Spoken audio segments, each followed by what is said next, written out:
back to B&E Productions. I'm Ethan, and here we are with another Airsoft review.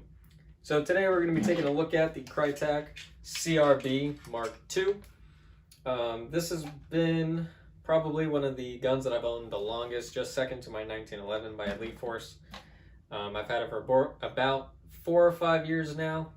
Been able to take it to a lot of games and get a lot of time on this. So today we're going to be going through it. I'll be telling you all my thoughts and opinions about it. So let's start off with the muzzle. Now, as you can tell, this is aftermarket. This is a Angel Custom mock suppressor. What it will come with on it will be a standard, the federally mandated orange tip. It's pretty unique flash hider. It's pretty different. It's kind of like a take on a bird cage, but kind of more aggressive. Their own spin on it. So yeah, like I said, that'll come pre-installed. It is actually a really cool flash hider.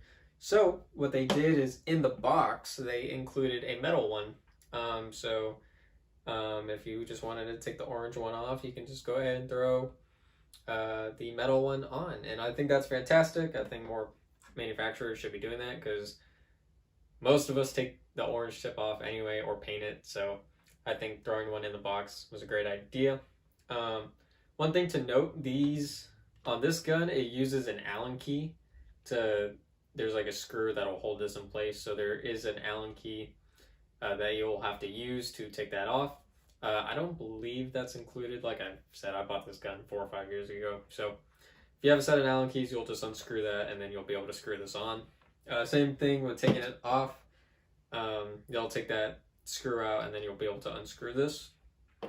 The threads are 14 millimeter negative, kind of the standard. So just something to note there. The barrel is actually kind of recessed underneath the rail just a little bit. So if you are going to put any aftermarket things, you might just want to make sure that there's enough clearance between them. For most mock suppressors, I haven't had any issue with that. So just so you know. The rail is pretty awesome. It is it's their Defiance TR 110 rail. I think it's awesome. It is key mod, which a lot of people have kind of outgrown. Some people love it, some people hate it. At the time that I bought this gun, key mod was like kind of a big thing. It's kind of fallen by the wayside now, but I like it. It's easy to use. Key mod accessories can be hard to find. Typically I just got like the rail adapters and then just be able to put that on like this Magpul AFG. Pretty simple there. This thing is sturdy. Like I don't feel like anything's gonna walk off or wobble or anything like that. It does have 2 screws here is what holds it in place. So really rock solid. But if you did want to switch it out for something else, you could do that. They do have, like Krytac has their Barrett line now. I think it's the Rec 7. And there is options for M-Lock if you did want an M-Lock rail. But that's not this gun. That's not what we're talking about today. So it does come with a kind of fixed front sight. I mean, you can take this off with a screwdriver. But it does come with that, which I think is fantastic. Out of the box, it won't be installed, so you'll have to do that yourself.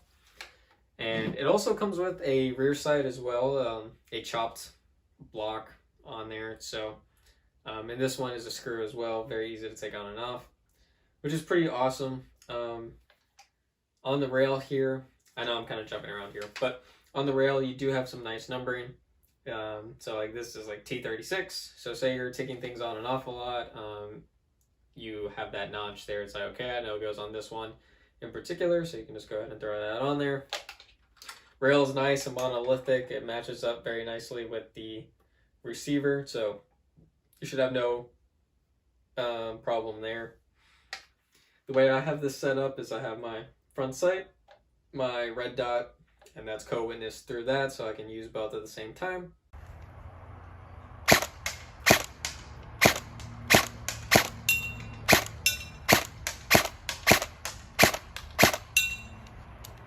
And then I have a flip up rear sight.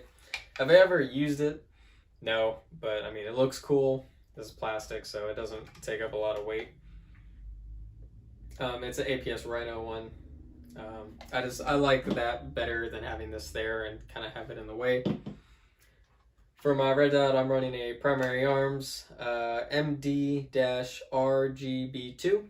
I'm not sure if they still make this one anymore or not, but I do have the kind of bigger brother to it, which is essentially the same except it has push buttons rather than a dial for the red dot illumination.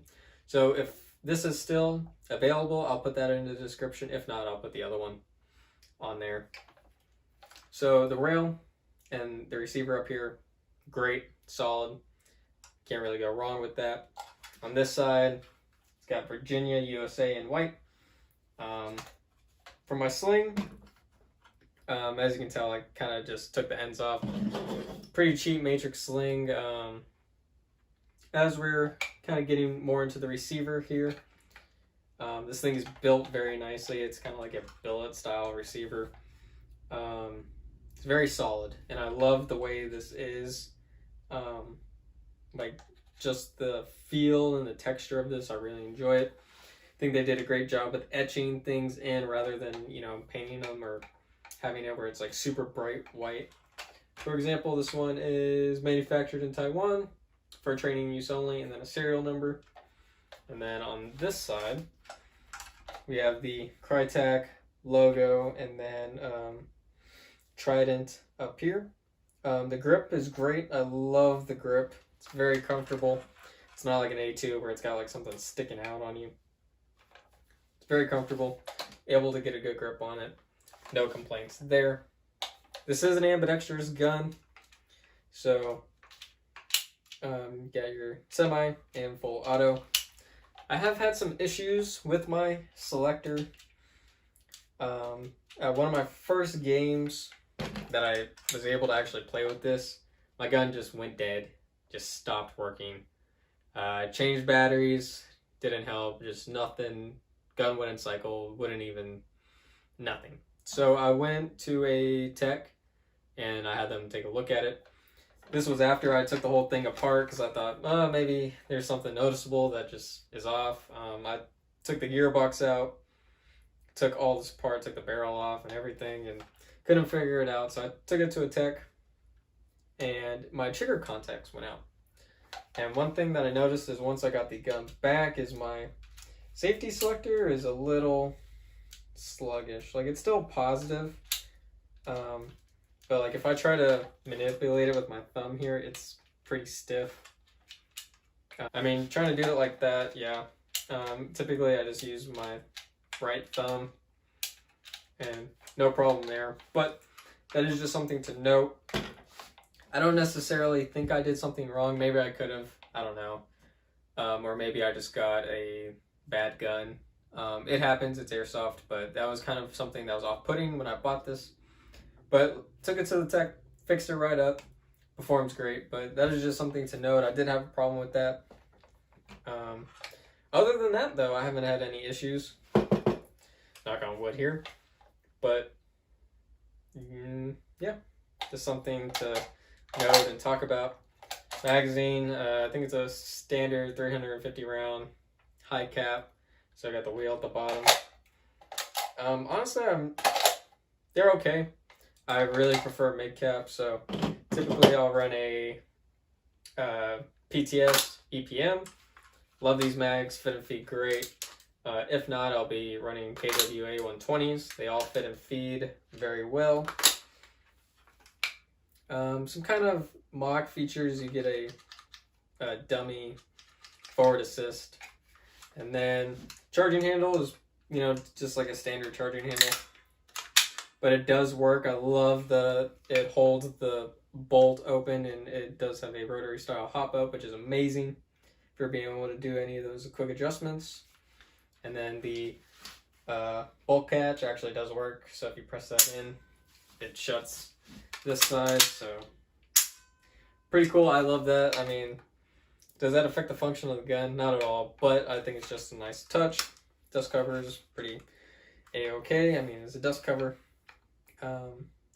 So to start moving back here, we do have a sling plate. With the stock and the buffer tube, it's got a little bit of play to it, but nothing too crazy. I find that this actually walks out on me a lot, so I find myself having to retighten this pretty much every time I pick it up. Like, I'll retighten it, I'll play, and then I'll, you know, I'll set it away, and then next time I pick it up, I'll have to readjust it. Is that such a big deal? Not really, but it's just something to think about. And one thing that I do want to mention is I love the magazine release.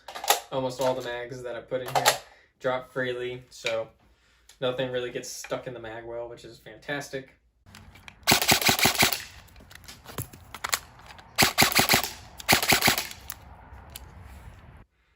As we get to the stock here, I love this stock. I love the Krytac stock.